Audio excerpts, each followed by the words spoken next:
माता के अधिकांश रूप सुहागन की तरह पूजा जाते हैं। फिर माता वैष्णो देवी कुमारी कन्या रूप में क्यों पूजी जाती है?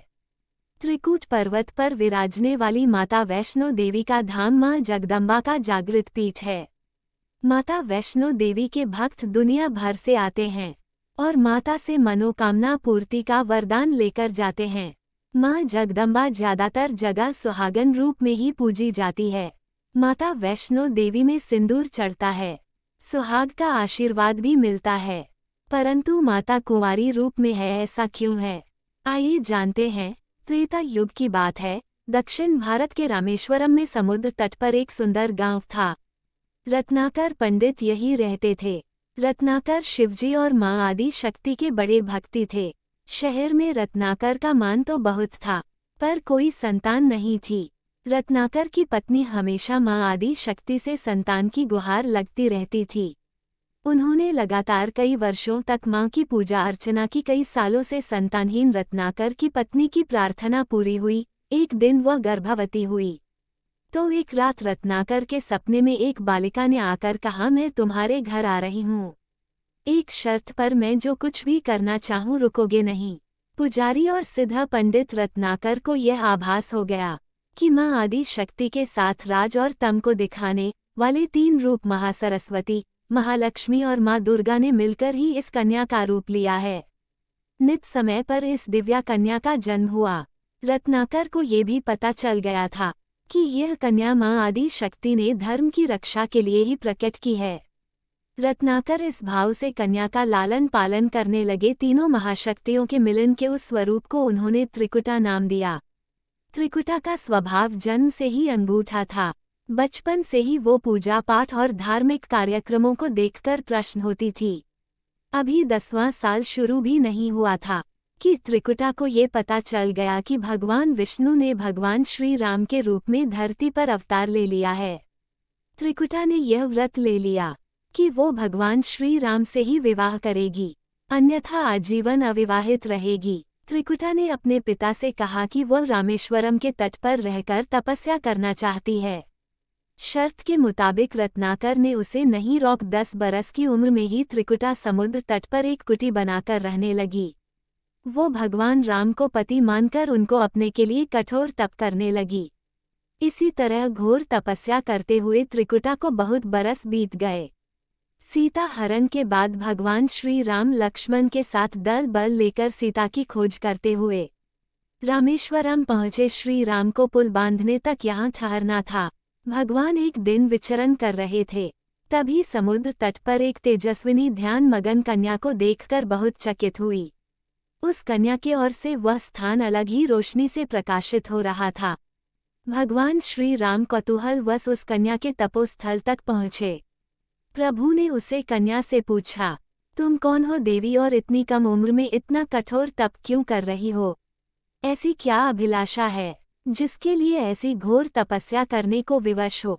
कन्या ने भगवान को विनय पूर्वक प्रणाम करके अपना परिचय पंडित रत्नाकर की पुत्री त्रिकुटा के रूप में दिया। फिर अपनी प्रतिज्ञा त्रिकुटा जान गई थी कि उनके सामने साक्षात भगवान श्री राम ही खड़े हैं। इसलिए उन्होंने निवेदन किया कि आप मुझे पत्नी के रूप में स्वीकार कर लेंगे। इस पर भगवान श्री राम ने कहा, ये संभव नहीं है। मैं एक पत्नी रहने के संकल्प से बांध हूँ। अपनी पत्नी के अपहरणकर्ता को दंड देने के लिए यहाँ तक आया हूँ। त्रिकुटा को ये सुनकर आघात पहुँचा।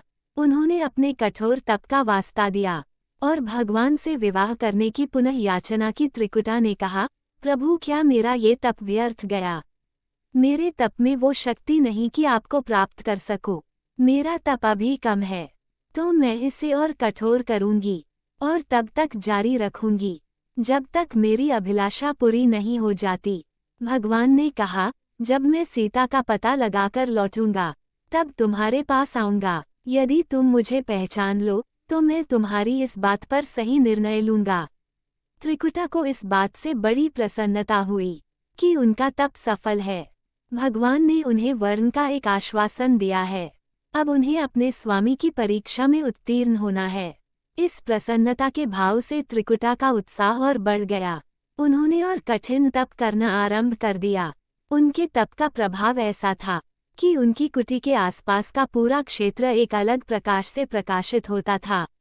भगवान श्री राम ने रावण के साथ युद्ध कर उसे हराया। विभीषण को लंका का राजा बनाकर अपनी पत्नी, भाई और समस्त सेना के साथ वो अपने नगर को लौटने लगे। प्रभु लंका विजय के बाद पुष्पक विमान पर सवार होकर लौट रहे थे। उन्हें त्रिकुटा को दिया अपना वचन भी पूरा करना था। रामेश्वरम के तट पर पहुंचते ही भगवान ने विमान रुकवा दिया। सभी कौतूहल में पड़ गए, तो प्रभु ने उन्हें कुछ पल की प्रतीक्षा करने को कहा। उसके बाद वो अकेले ही चल पड़े। सभी भगवान की आज्ञा अनुसार वही ठहर कर उनकी प्रतीक्षा करने लगी। श्री राम ने एक अत्यंत बूढ़े ब्राह्मण का वेश बनाया और देवी त्रिकुटा के पास पहुँचे। प्रभु उनके पास कुछ पल रुके और त्रिकुटा उन्हें पहचान न सकी। भगवान ने उन्हें अवसर दिया, पर उनकी लीला को देवी दुर्घटना बस न पहचान पाई। तब भगवान श्री राम अपने असली रूप में आ गए। उन्होंने त्रिकुटा से कहा, देवी, मैं आपको दिए वचन के अनुसार आपके पास आया था, परंतु आप इस परीक्षा में सफल न हो पाए।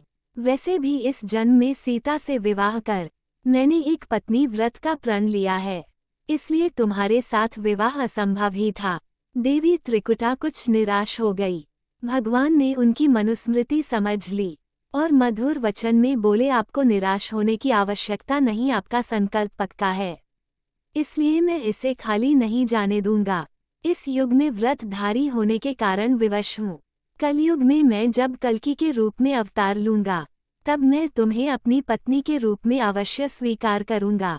तब तक तुम हिमालय स्थित त्रिकुट पर्वत पर जाकर तप करो और मेरे अवतार की प्रतीक्षा करो। भगवान ने उन्हें वरदान देते हुए कहा, तुम भक्तों के कष्ट और दुखों का नाश करते हुए इस संसार का कल्याण करती रहो। विष्णु का अंश होने, उनके कल्कि में अवतार होने तथा विष्णु पूजन होने के साथ यह संसार तुम्हें माता वैष्णो के रूप में पूजेगा। जो भी भक्त भक्ति भाव से तुम्हारी पूजा अर्चना करेंगे, उन्हें तुम अश्व प्रदान करोगी। भगवान श्री राम यह वरदान देकर चले गए। त्रिकुटा श्री राम से मिले। इस वचन से अत्यंत प्रसन्न थी। उन्होंने प्रभु के आदेश अनुसार संसार के कल्याण का संकल्प लिया। त्रिकुटा उत्तरी भारत के माणिक पर्वत श्रृंखला की 3 पहाड़ों वाले त्रिकोण पर्वत पर तप के लिए आ गई। वही माता वैष्णो देवी के नाम से विराजमान है। श्रीहरि का वरदान होने के कारण वैष्णो माता भक्तों की सभी मनोकामनाएं पूरी करती हैं। इसलिए माता का स्वरूप कुंवारी का है। वह श्रीहरि के कल्कि के अवतार की प्रतीक्षा कर रही हैं। दोस्तों, अगर आप भी माता वैष्णो देवी के भक्त हैं तो कमेंट में जय माता दी अवश्य लिखिए। दोस्तों, वीडियो को पूरा देखने के लिए धन्यवाद।